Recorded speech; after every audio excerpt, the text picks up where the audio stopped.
आर्यमन गुरुजी, कैसे हैं आप? ठीक ठाक हैं? अच्छा गुरुजी, एक बात पूछनी थी कि जब भी हवन करते हैं या हम अग्निहोत्र करते हैं तो उसमें घी जब डाला जाता है तो वो कहते हैं कि हमेशा मर्द ही डालेगा, मेल डालेगा, औरत नहीं डालेगी, स्त्री नहीं डाल सकती। तो क्या ऐसा मुमकिन है कि कमलगट्टे या सामग्री में हम गाय घृत को मिला लें और फिर अकेले उससे हम होम कर सकें, या हमने जैसे कोई संकल्प लिया हो और हम जो हैं अकेले में कर लें, मर्द की ज़रूरत ना हो, उसमें किसी हस्बैंड वगैरह की किसी की भी ज़रूरत ना पड़े कि वो उनको भी गाँव घृत करते हुए स्वाहा करना पड़े। क्या ऐसा मुमकिन है? बहुत शुक्रिया आपका। खुश रहो प्रिय सादिया। आप दूर देश में बैठकर भी जो हमारे पुरातन और भारतीय विधिवत संस्कार हैं उनके साथ संबद्ध होने के प्रति निष्ठा रखती हैं, ये बहुत प्रसन्नता का विषय है। और भी बहुत सारे लोगों को इससे प्रेरणा लेनी चाहिए। और भी इसमें एक सुखद आश्चर्य ये है कि आप इस्लाम से ताल्लुक़ रखती हैं, उसके बावजूद आप जो हमारे वैदिक और हिंदू धर्म से संबंधित रीति रिवाज हैं उनमें अपनी आस्था और विश्वास रखती हैं, ये भी खुशी की बात है। और ये हमारे यहाँ जो कुछ वर्ग में, कुछ समुदाय विशेष में जो उदासीनता है उनके लिए भी एक तरह का आईने का काम करती है। तो ज़रूर आपका सवाल बहुत समसामयिक है और बहुत अच्छा है। बहुत सारी महिलाओं के मन में ऐसे प्रश्न यदा कदा आते रहते हैं और हमेशा ऐसी बात बनी रहती है जिसके पीछे ऐसा लगता है कि हम पूजा पाठ में किस हद तक या किस दर्जे तक या किस स्तर से हम सम्मिलित हो सकती हैं। तो पहली बात तो ये है कि जो हमारे शास्त्र की अवधारणाएं हैं, जो सबसे ज़्यादा प्रामाणिक स्रोत हम मानते हैं अपने हिंदू धर्म के लिए और पूरी वैश्विक देशना के लिए, क्योंकि जितने भी धर्म निकले हैं फिर उसी मूल भाव से, उसी मूल संस्कार से ही कहीं ना कहीं उदित हुए हैं और उनकी जो प्रेरणाएं हैं वो कहीं ना कहीं उससे जुड़ी रही हैं। तो वेदास, जो हमारे वेद हैं, उनमें इस बात की पूरी व्यवस्था है और उसमें किसी भी व्यक्ति के लिए कोई भी जो लिंग है, जो भी स्त्री है या पुरुष है या कोई है, उसमें कोई विशेष रूप से उसका कोई भेद वर्णित नहीं किया गया है। बल्कि अच्छा तो ये माना गया है कि बहुत सारे यज्ञ, बहुत सारे ऐसे अनुष्ठान, यदि उनमें स्त्रियां भाग लेती हैं, उनको ठीक से उन यज्ञों को संपादित करती हैं, उस विधि विधान को ठीक से क्रियान्वित करती हैं, तो उसके कई गुना अधिक फल हमें प्राप्त होने के उल्लेख प्राप्त होते हैं। तो एक लाइन में इसका जवाब ये है कि कोई भी स्त्री दुनिया में कहीं पर भी किसी भी ऐसे कर्म में जो परमात्मा के निमित्त है ज़रूर शामिल हो सकती है। हाँ, स्त्री की प्रकृति कुछ ऐसी बनी है जिनमें कुछ दिन विशेष में, कुछ दिवस विशेष ऐसे होते हैं जिनमें शुद्धता और अशुद्धता का एक ख्याल हमें रखना होता है। तो स्वाभाविक रूप से मैं मानकर चलता हूँ कि ये तो आप रखेंगे ही उस चीज़ का ख्याल। उन दिनों में आप किसी प्रकार का कोई ऐसा अनुष्ठान नहीं करेंगे, खास तौर से जो अग्निहोत्रम है या देव यज्ञ है या हवन है, उससे आपको बचना चाहिए, क्योंकि हवन जो है वो सर्वोच्च प्रार्थना है।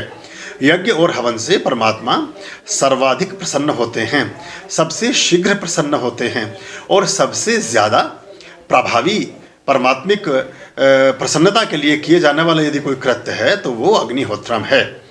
तो कोई भी दुनिया में स्त्री कहीं पर भी अग्निहोत्र को अपने विधि विधान के साथ कर सकती है।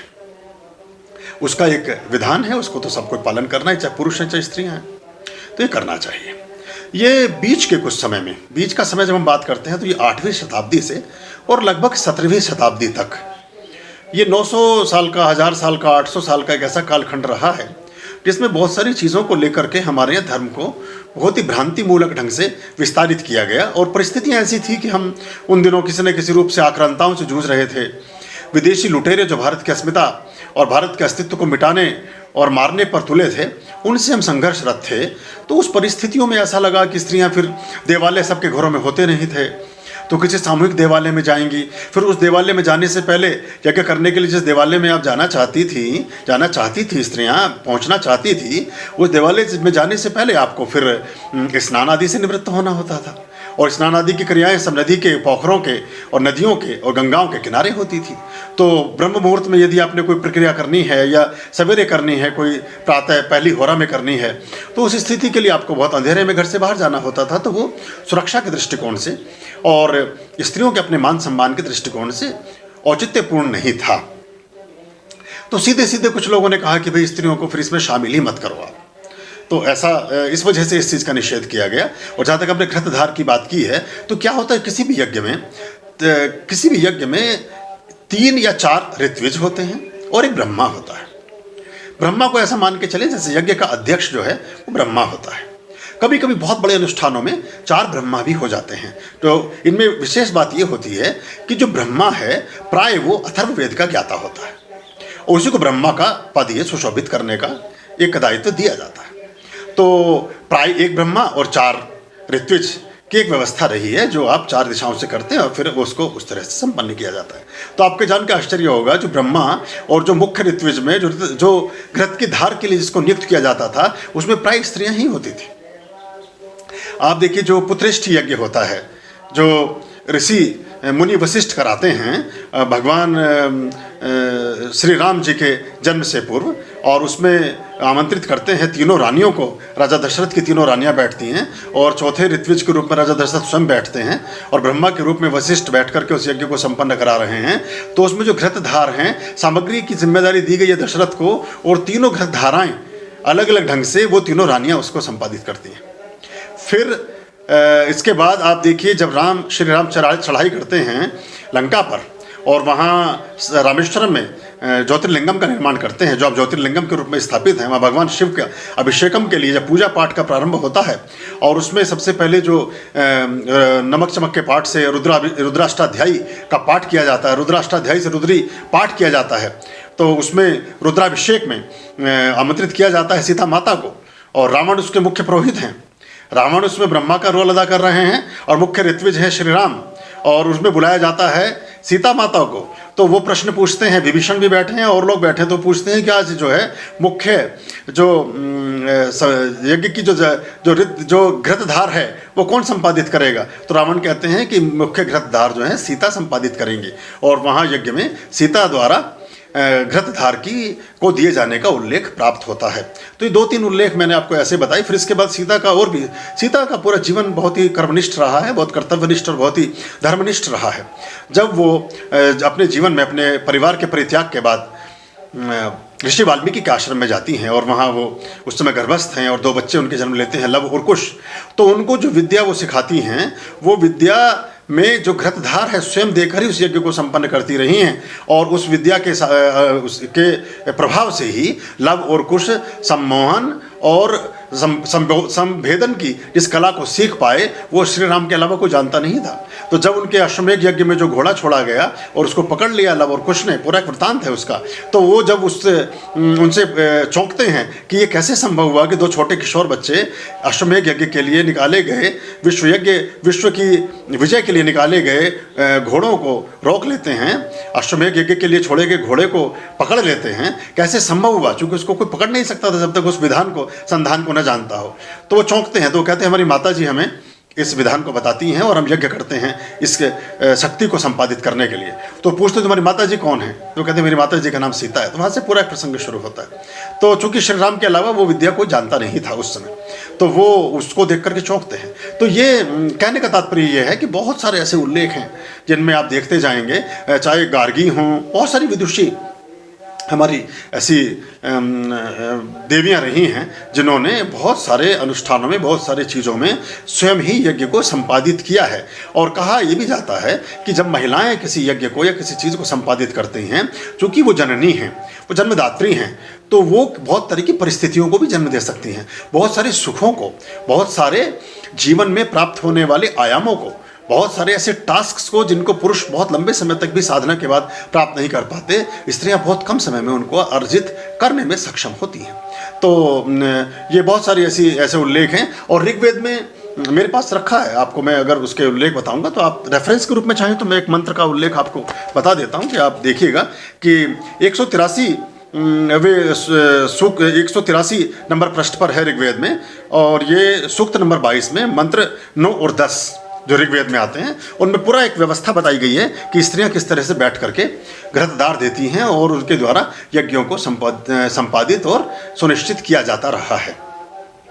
तो अपने मन में संशय ना रखें, अच्छे से करें, और आप बहुत तरह के यज्ञ कर सकते हैं, उनको यज्ञ को लें। हाँ, कुछ ऐसी आवतियाँ या कुछ ऐसी प्रक्रियाएं निश्चित होती हैं जिनको फिर गुरु संरक्षण में या किसी न किसी रूप से विधिवत सीखने के बाद ही किया जाना चाहिए, उसमें चाहे पुरुष हो चाहे स्त्रियाँ हों, उस सब पर वो नियम फिर बराबर लागू होता है।